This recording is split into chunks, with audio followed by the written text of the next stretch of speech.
Karande irakureka ikubwira ukuntu uri mwiza, uri igishongore, uri umusore waterura ibyuma, akwereka ukuntu uryoshye, akwereka ukuntu abakobwa bagukunze, kumbi si urukundo rw'ubuzima, ahubwo ni urukundo rwa gisatani ngo urimbuke, akwereka ukuntu bakwita sheri bose be ukumva waramamaye ariko urimo uratakaza agaciro k'uriwe. Icyo cy'igikundiro cya diamond tugomba kukirwanya. Kuki unkunda untwara mu busambanyi, kuki unkunda untwara mu nzoga, kuki unkunda untwara mu bupfumu. None icyo gihe kubera gukundwa cyane ukaza gutwarwa n'amarangamutima ukibagiza urwego ruzima. Uri mwiza yego, rimwe mabuno meza nyashi nuko be ukumva nyine uri umuntu ugezweho. Ugezweho ariko mbere yawe hari n'abandi bagezweho. Uri ala mode. None base ala mode. It means niba uri ugezweho uzagira n'umunsi uzaba waravuweho. Ikibombe kitabitse mu muntu cyitwa karande tugikikira tukagaburira tugahereza ariko kitwanga pe. Navuze rero ibindi bimenyetso bigaragaza ikintu bita utabyara. Icyo ni ikimenyetso cya karande. Cyangwa wanabyara kamwe. Ayo kutabyara ukabona umuryango bose ntibabyara. Kubivuze iki? Haryo utabyaye bisobanura ko nabivuga ubushize. Bivuze ko umuryango uzimye. Si ibintu byumvikana se. Hari ikintu gisigaye. Urumva icyo gihe ibyo nabyo bigaragaza za mbaraga. Ikindi ngiye kubwira gikomeye nshuti yanjye ni ukubaho mu buzima bw'isoni n'ikimwaro. Kuri abankurikira barabizi, iyo wakuyemo inda nta mugisha upfa kugira mu buzima bwawe, ubushake kugira ngo uhishe kuri umwere kandi uri umunyabyaha. Wagumbye uti giye nayisamye byarangiye, ayo nkuramo ndamubyara kama mbaya uko biba sinshaka guswapinga, niba simuswapinga sinshaka kugira ngo kuko urumva ufasha amaraso yawe urigera ubyara n'umunsi wa rimwe uyavanze n'undi muri kumwe ugiye kuyashyingura. Iyo mbuto utabye mu gitaka, utabye muri toilette, iyo mbuto utabye aho yijugunye bagashyira nk'amazi ngo kuya kakiri gato ngo bagahita bagira bagakanda toilette amazi akagenda n'iki byose, ibyo byose nayo maraso byose, icyo gitambo utanze uzakigaruza iki? Kakantu bakatuyashyira imbere bazakumva, icyo gitambo utanze uzakigaruza iki? Hari ibintu nabwo ngo karande urishyingwe urashaka kubaho nyine uzimakiya use neza, haza undi ariko na uzasaza uti. Icyambere romoro y'uwo wishe. Romoro ubwo ni iki? Ni umutima ukurya uhorana iki kintu cy'agahinda cyicaye wowe kuko uzi ko wakoze ibintu bibi, uzi ko ugize inkumi ariko iki. None hari n'igihe umuhungu aguforcinga gukora ibyo bintu, abiguhatiriza ati kandi hari n'igihe abiguhatiriza mukazanakora mariage ukibaza ngo ko mpatirije kuyikuramo bikabe n'urugero ngo haye, ariko amakuru turayabona. Yego turabwirwa hano. Yego turabashumba cyane. None mugiye kubana gute uwo mwateye muri toilette ntiyari umwana? Niyo mpamvu nagiye gusengera ahita abona uruhinja mu ntoki cyangwa upfumbatse ibinini bigiye gutamira. Hallelujah. Ubumwe bw'abera ministries buyobowe na Reverend Hababazi Jean Baptiste, aha amavuta akandagira amateka dushingiye ku mvugo y'ijambo ry'Imana rigaragara mu gitabo cyayo bice 33 umurongo wa 14 kugera ku 16 hasobanura yuko Imana ivugira mu nzozi no mwiyerekwa rya nijoro abantu bashyizweyo, bityo abaho umugambi wo gusobanura kugira ngo udatesha agaciro inzozi zawe nizo wowe.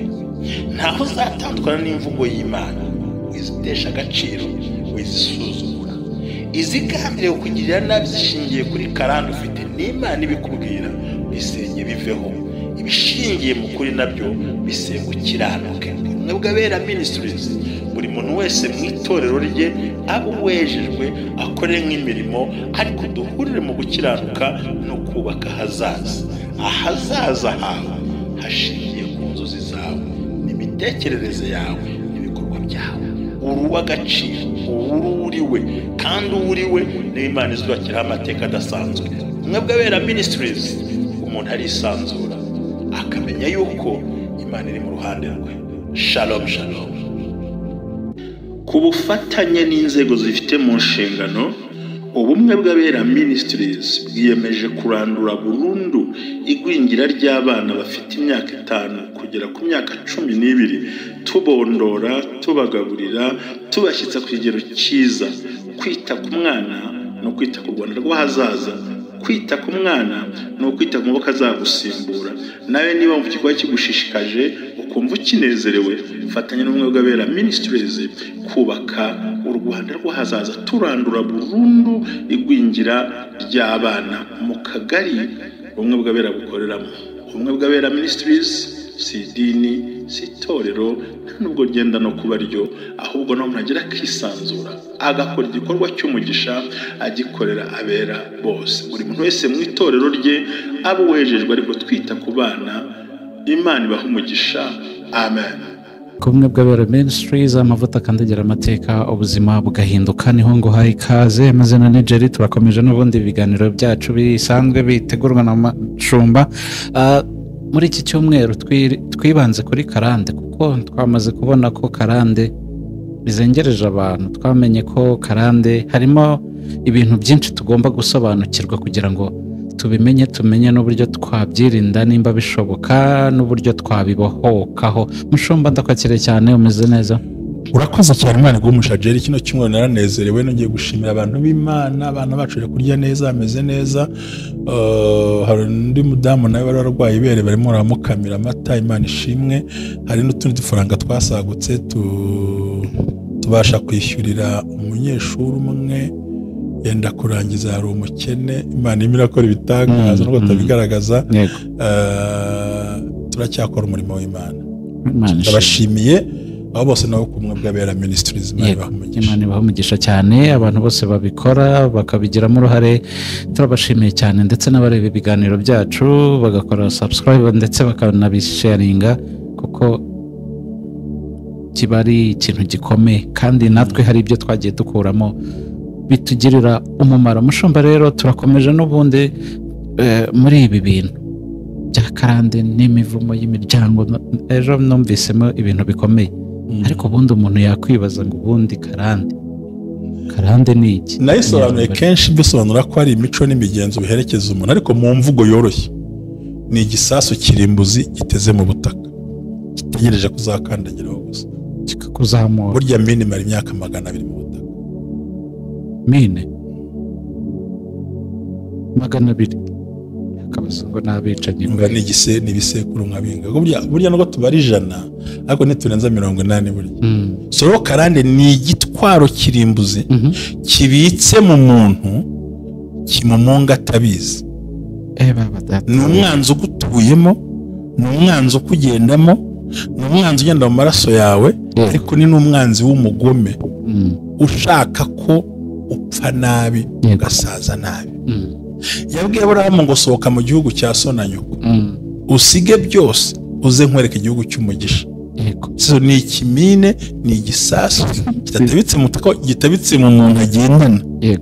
Ngiyo Karande n'imivumo rero imvugo yoroheje kikurwanya kirimo nk'urugero nk'ubu indwara kanseri iva he maze pe ariko we numva ngo iterwa n'ibintu bitandukanye simbizi. Reka da n'umubiri wirwanya umubiri wirwanya n'abasirikare b'umubiri antikoro uza kurwanya ntuze iza kurwanya umubiri wawe noneho umubiri ukarema izindi serire zize kwica izindi ku buryo urabona nk'abantu barwara diabete ya mbere uvuga ngo umubiri urivumbura waza ukashaka abasirikare bajya gushwanyaguza impyiko yawe gusa kandi n'umubiri uje kubishwanyaguza bakayishwanyaguza pe nta kindi giturutse hasi. Kanseri si ibiryo wariye kanseri ni umubiri wivumbura noneho ukarekura abasirikare baje kwangiza abandi basirikare bashyashya bitandukanye na sida. Sida bo n'abasirikare baza kurwanya ko wanduye agakoko abandi bo ni ibikoko bihaguruka mu mubiri wawe bakaza bakarwanya impyiko bakarwanya umwijima bakarwanya ifu ukarwara kanseri. Ayiwe data we iyo tango piko bimwe bitera hari ibintu bitera kanseri yo mu gifu barabibona akayibona. So urumva ntabwo ari ibintu biri étrange ni ibintu bivuye muri wowe imbere. None se nkubaze niba ngo nibyo ko bitera kanseri barya abaturage barwara bahura n'ibyo biryo. Noneho ubu ngubu noneho ikintu bita diabete Mushumba ibintu by'isukari. ariko kenshi diyabete abantu bari kurwara ni iya kabiri, iya mbere niyo mbi. iya mbere niyo ihereza abasirikare bakarya urugingo rwa pankreas, iya mbere nyine. Ubanza ko ntuze twavugaga karande ikora nk'uko abasirikare b'umubiri bakora. Yego. Ni ukuvuga ngo burya cyane cyane icyo twa kanseri ikomoka ku bwivumbure bw'umubiri. Noneho umubiri ukasohora abasirikare baje kwangiza abasirikare b'ukuri. Yego. Impyiko igashwanyagurika. My God. Ugahita ujya kuri direct uwo mwanya utujya kuri insuline. Naho iyi diyabete ya kabiri ni indiscipline. Murabyumva? Indiscipline bivuze ubwo ngubwo ni ukwitwara nabi kwawe.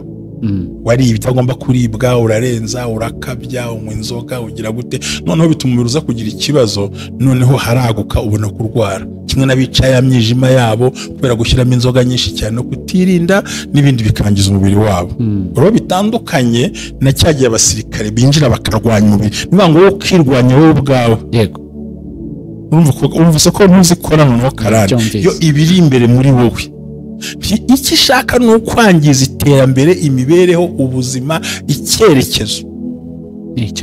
Naho diyabete ya kabiri ni indiscipline. Ni ukuvuga ngo ntiwacunze imirire yawe. Ubwo ntabwo wiba wiyitaho. Uretse uzarya baga, urya iki, ntibikunda. Urya imboga, ntunywa amazi, ntukora siporo, ntiwisuzumisha, uranywa inzoga nyinshi cyane, isukari iragenda yagura, urarya inyama zitukura za buri munsi, ibyo byose mvana kiguye ngo bari rusoro basengo niko barwaye ngo zana nirire, uranywa amafanta ntago bara. Iyo ni indiscipline. Niyo mpamvu iyo unayitangiye iriya noze ntabwo tuje kugisha diyabete birumvikana. Niyo mpamvu diyabete yo mu rwego rwa kabiri iyo ugize discipline no kuri sukari urushyira ku murongo. Yego, reka twikomereze kuri cya kibombe cyitwa karande. Tugikikira, tukagaburira, tugahereza, ariko kitwanga pe. Navuze rero ngo ibindi bimenyetso bigaragaza ikintu bita kutabyara. Icyo ni ikimenyetso cya karande. Cyangwa wanabyara kamwe. Ayo kutabyara ukabona umuryango bose ntibabyara. Kubivuze iki? Hari igihe utabyaye bisobanukirwa n'abihugu bishize. Bivuze ko umuryango uzimye. Si ibintu byumvikana se. Hari ikintu gisigaye se? Urumva icyo gihe ibyo nabyo bigaragaza za mbaraga. Ikindi ngiye kubwira gikomeye nshuti yanjye ni ukubaho mu buzima bw'isoni n'ikimwaro. The shame and reproach. Gute rero? Ubuzima bw'isoni ntabwo ubuzi. Ikimwaro, isoni. Ni ukuvuga ngo mu mateka ubaho buri gihe ukorwa n'isoni. Ikintu cyose ugiye kugeraho ngo ugasanga uramwawe, uracuruje urahombye, urubatse inzu irakunaniye, urize birakunaniye, urahinze ugahorana ikimwaro. Icyo bita ikimwaro ubundi hari ukugira isoni. Yego. So hariho reproach and shame. So ikimwaro n'isoni ntibiri bitandukanye buriya. Isoni ni uguhora ukorwa n'isoni ku kintu cyose. Nk'uwo muntu yakuguriza amafaranga wishyura akakunanira bikakubera bati mwambuza arahise, kandi muri kamere nturumwambuza. Ahubwo ni cya kibombe kiri gushaka kigwate, ariko ubundi bakumenye nabi, bakumenye, kandi uwo muntu utumumenyekana nabi atuye muri wowe, kikagushyiraho etikete ya danje ku buryo wifuza kugera imbere ntihakunda. No guhorana isoni n'ikimwaro nuba buri gihe ugahora umwazwa, byaramunaniye, nta bwenge agira, ubundi akora gute, birani ibiki, yabivanye he, ubundi kucyagize. Bero ukabona buri gihe hariho imvugo, hariho n'ibindi bintu ariko byerekana ko uko ushaka gutera imbere biranze. Uguze imodoka ihisipfa, urakoze, ugasanga buri gihe amakontra yose, ibyo ukora byose nta cyiza bizamo keretse kimwaro n'isoni. Yego. None baza nko gushyira umuntu ibintu agahita arwara, ati ni kanaka wanduza, urengana. Ikimwaro. Kandi umuntu yaje mu rugo arwaye, cyangwa se umushyiriye ikintu aranyoye, wa muntu yahise arwara, ati nta wundi umwishe. Deje etikete y'umurozi igiye ikugiyeho, kandi n'umuzuka. Si kimwaro n'isoni. Ikimwaro pe. Ugeze gutya nk'abandi bana, unyuze ahandi hantu wenda gukunda bibaho, hari ukuntu ukunze ntawe utihengeka, yadafite imbaraga zimutabara, gusa ukarungurukayo ukahakura ikibondo. Kandi abandi bakinnye iyo mikino nta kibazo, reka bati wa mukobwa ni indaya kandi ni rimwe gusa ariko rimwe ribyara ikindi. Yego nakumvise. Wabyumvise ukarungurukayo Karande ati reka da ndakuvanayo ngushebeje ntabwo uri buncike. ubwo niba ugira ubwoba utangira gutegura gukuramo inda nuyikuramo umuvumo winjira kukurisha. Gukuramo inda no kwica kandi gukuramo inda ni kwica utibeshya ni ugushwanyaguza baha imiti uraribwa kurutaho kurana kiritaje. Urumva icyo kintu uhora ukivuga pe. ni ukuri buriya abakobwa banyumva ntabwo banyumva mwakujemo inda mukazikuramo muriho umuvumo muriho umugayo muriho agahinda muriho ibyago 100%. umukobwa wakuyemo inda n'umuhungu wakujemo inda umukobwa muriho umuvumo muriho karande muriho icyasha muriho ikimwaro. niyo mpamvu n'abana bazavukanywa wowe wishe uzasanga n'abari ibikange. Ari ibikange ni ibimeze bahubuka abantu batagira icyo batinya bahubuka birukanka ubona bafite igihunga. Nta muntu urabona ufite igihunga akaryana igihunga akaryamana igihunga agakora n'igihunga se ufite ikihe kibazo? Ntabwo rero none atari pose muri bo. Erega reka mbivuge ko bitinye se nk'aho wabikoze. Oya ntabwo nakubujije kubivuga cyane. Bivuge ukuvuga ngo arungurutseyo akuye inda atinye kubyara gashaka komeza kubisugi kandi byararangiye ahisemo kwica. Kandi kwica ntiyisha amaraso yundi yisha amaraso ye arayafasha yataye muri toilette muri make warishyinguye ariyishe arirangije ubwe. Karande ati wi umuvumo ati sawa natane ati bravo turakoze gumya wimakiye gumya wisike ese ko ari abantu twari imodoka babigize utubazo honda rimwe ugahita upfana n'ibyo bintu byose. ari utuntu muri Kigali batugize utuntu toto. Rega baduhaye amazina ni swapu ni simukadi ibyo ni kazi kabo ni baswapinga ni bakuremo simu aho mubwira ikintu gihari ko kanya ubwo switching ntacyo bintwaye ariko physical uko ugaragara uri mwiza yego ariko uri umufite y'Imana upfuye uhagaze kandi ikibazo urimo urarwana na present ariko uri muri future. Yego urimo urarwana naho uhagaze ariko witaho uzagira gute ubwo wemeye gukura nk'imyenda ugasama reka n'uwo mwana avuke ntuzi niba atazabukomeye mu buzima bwawe kuki utashaka guhangayika waremeye icyo kintu se. Nukuri abankurikira barabizi iyo wakuyemo inda nta mugisha upfa kugira mu buzima bwawe ubushake kugira ngo uhishe kuri umwere kandi uri umunyabyaha. Wagombye uti giye nayisamye byarangiye ayo nkuramo ndamubyara kama mbaye ko biba sinshaka guswapinga niba simuswapinga sinshaka kugira ngo kuko urumva ufasha amaraso yawe urigera ubyara n'umunsi wa rimwe uyavanze n'undi muri kumwe ugiye kuyashyingura. Iyo mbuto utabye mu gitaka utabye muri toilette iyo mbuto utabye aho yijugunye bagashyira nk'amazi ngo kuya kakiri gato ngo bagahita bagira bagakanda toilette amazi akagenda n'iki byose ibyo byose nayo maraso byose icyo gitambo utanze uzakigaruza iki kakanu bakatuyashyira imbere bazakoma icyo gitambo utanze uzakigaruza iki. Hari ibintu nabwo ngo Karande urishyingwe urashaka kubaho nyine uzimakiya use neza haza undi ariko na uzasaza uti icyambere romoro y'uwo wishe. Romoro ubwo ni iki? Umutima ukurya uhorana iki kintu cy'agahinda cyicaye wowe kuko uzi ko wakoze ibintu bibi uzi ko wigize inkumi ariko iki none hari n'igihe umuhungu aguforcinga gukora ibyo bintu abiguhatiriza ati kandi hari n'igihe abiguhatiriza mukazanakora mariage ukibaza ngo ko mpatirije kuyikuramo bikaba n'urugero ngo haye ariko amakuru turayabona. Yego turabwirwa hano. Yego turabashumba cyane. None ubwo mugiye kubana gute uwo mwateye muri toilette ni yari umwana niyo mpamvu nagiye gusengera ahita abona uruhinja mu ntoki cyangwa upfumbatse ibinini bigiye gutamira ndakubwira hari nubwo ati sengera Imana ntabara ukabona uburiri bwe bwose bwuzuye abakobwa bagufa abakecuru abaki bose ntatoranye. ubwo kuri iki kintu harimo ababikora kugira ngo nyine bagaragare neza nk'uko wabivuze, ariko nyine turagaruka kuri iki kintu watsindagiyeho gifite imbaraga ki? Gifite imbaraga yo kukureka ugasuko wasaga, ariko cyo bishaka kurangira nabi. Biragaruka muri bya bindi byo kuvuga ngo Karande yo nta kipfana n'ukusa.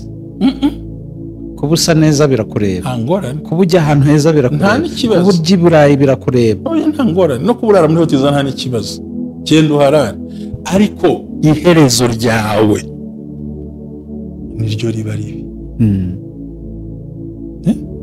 Sharebe turimo turaganira, umuntu kuwicuruza atangira ahenze, bano bantu bishora mu Burayi atangira abahenze, ariko akazarangira 500 asubiza agarura, 500 agarura, n'uwicupa nta kibazo bimutwaye, kuko ni botiki igomba niyunguka. Agomba gusaza yadepuriye, agomba gusaza afite sida, arwaye, ntawe ukimwitayeho. Karande irakureka ikubwira ukuntu uri mwiza, uri igishongore, uri umusore waterura ibyuma, akwereka ukuntu uryoshye, akwereka ukuntu abakobwa bagukunze, kumbi si urukundo rw'ubuzima, ahubwo ni urukundo rwa gisatani ngo urimbuke, akwereka ukuntu abakwita sheri bose be, ukumva waramamaye, ariko urimo uratakaza agaciro k'uburiwe. Iki cy'igikundiro cya diamond tugomba kukirwanya. Kuki unkunda ntwara mu busambanyi, kuki unkunda ntwara mu nzoga, kuki unkunda ntwara mu bupfumu? None icyo gihe kubera gukundwa cyane ukaza gutwarwa n'amarangamutima ukibagiza urwego ruzima. Uri mwiza yego, rimwe amabuno meza, nyashi nuko be ukumva nyine uri umuntu ugezweho. Ugezweho, ariko mbere yawe hari n'abandi bagezweho. Uri ala mode. None base ala mode, it means niba uri ugezweho uzagira n'umunsi uza waravuweho, warahararutse, ariko niwubaka ubuzima bwawe, haleluya, naho dushaka abantu bazagushaka tabirukanse. Turi kuri bya bindi bya Karande, ibimenyetso nakubwiye nabyo byo kuba ngo umuntu arakunzwe. Faire attention, ukunzwe ute? Yego, hari igikundira abantu bita ngo ni kizima, ariko ntacyo kimaze. Bagukunda gusa bagushora mu byaha, bakujyana ahantu habi. Ukabona nk'umukobwa afite fiance, ariko fiance wese abonye ashaka ko abanza kuryama, akabyanga, uwo akabaragiye. Endo byanga umukobwa byanga. Okay, yeah. None undi yabyemera, umwe akazaga kora ibyo akora, ati bazasogongera bageze ryari? Umuntu yabaye se umusururu, ni umuvure basoroma amase basogongeramo. Ubwo wasogongeye X yasogongeye azabwira yigereka ko yasogongeye, zeza agiye gusogongera, tyagiye gusogongera, aragiye gusogongera, afera mezira ati cya gikobwa ni ikirangare. Wa muhungu nawe aricaye buri gihe mu kuryamye, hinjiye umugore, weekend hinjiye umukobwa, samedi hinjiye umukobwa, kandi ni kuri ahantu niko amakuru agenda akazayamenya. Yego, ntibakubwiye umuntu wavuze ati umuntu wari umugabo umwe w'umusambanyi n'agakuru numvise, andikaho beneri, ashyiraho sako, ashyiraho televiziyo yitwa Royal TV, mbega baha amazina. None bwate se sheri mbonye beneri guhamagaye, ati aramuhareka dosiye karimo, hariza akanya ahamagara Bibyara, ati nayo iraguhamagaye, noneho haza guhamagara sako. Uwo ngo wari yaramwise sako, bana yanjye, noneho sako irahamagara, abona niwe witwa sako. Nawe yahise afata telefone ahita ahamagara ngo yirebe ko yamwise, yasanga yamwise sako, ahita bimenya byose. Ati ndabona sako iguhamagaye, ati tirahamagara, ahita amuvumbura. Urumva yaratendetse, Karande ratendeka, yumva niwe ugezweho, ntiyarara nta muko. Ibyo bintu byinshi bikoshya ko ushoboye. Kora vuba, gira gutya, gura inkoko nushaka kuyita ku meza, iyemere. Hamagara abantu usengerere, iyemere. Wakwiyemera ugasigara uri zero. Aho kugura imyenda ukagura iduka. Hari abantu mubwireje rigewe nzi, ashimishwa n'iduka yaguzemo kuruta umwenda. Ati gengurira muri iri duka, kandi ugasanga umwenda yaguze nta kigenda, wagiye hepfura murusha uburyo, agura izina ry'iduka. None se iduka uzaryambara n'iryawe? Mu bimenyetso byerekana Karande baragushimagiza, ariko wahindukiye, ariko bashima gute? Azi gusengera, muhuye nta nyota wagira. muri kumwe nta rungu aravuga nta rungu afite akanwa ukabona umuntu ugasanga arashyushye mu kanwa cyane urarwaye cyane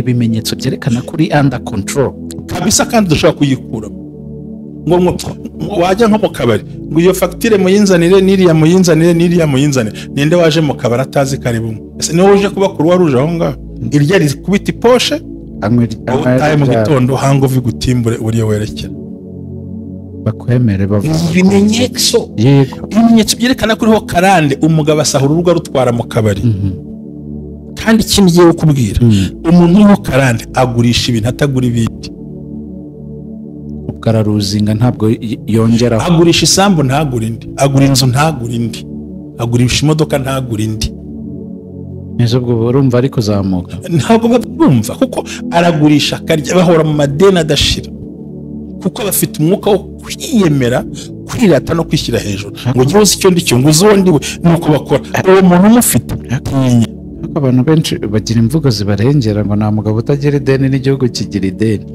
kuko abo ni ikimwaro cya kindi wahereyeho erega ntawe utagira ideni ariko hari ibintu ugira ngo biragukabirije kanguwe nk'urugero mfite ideni ry'ibihumbi 500 yego Pierre aranyishyuje nje ndayakwande uranyishyuje wowe nyatse Pierre ndayaguhaye Pierre nasana najye kwa Suzana najye kwa Ntoni njye kwa Ntuzi none kandi uko ngenda umva iwawe mbaye nyangamuga ariko hari ahandi rya deni nacyazengura n'ubundi rero nishyuye oya rira cyane sinzongera gukenera irindi se no kuvuga ngo umwuka wo kwiyemera kwishyira hejuru no kandi bene abantu buri gihe buri gihe ngo wagira ngo ngire nese bagira ngo mbigenze nta nzira babona yo gusohoka mu kibazo bagira ngo mbigenze gute no guhemuka ducunge ya minota yacu tuya dukorera muri zero yego so no kuvuga rero ngo iyo turebye ibi bintu ko ntabwo nshaka ko dutindira hano bantu niba ufite umugabo umugore umwana usesagura yego tanyati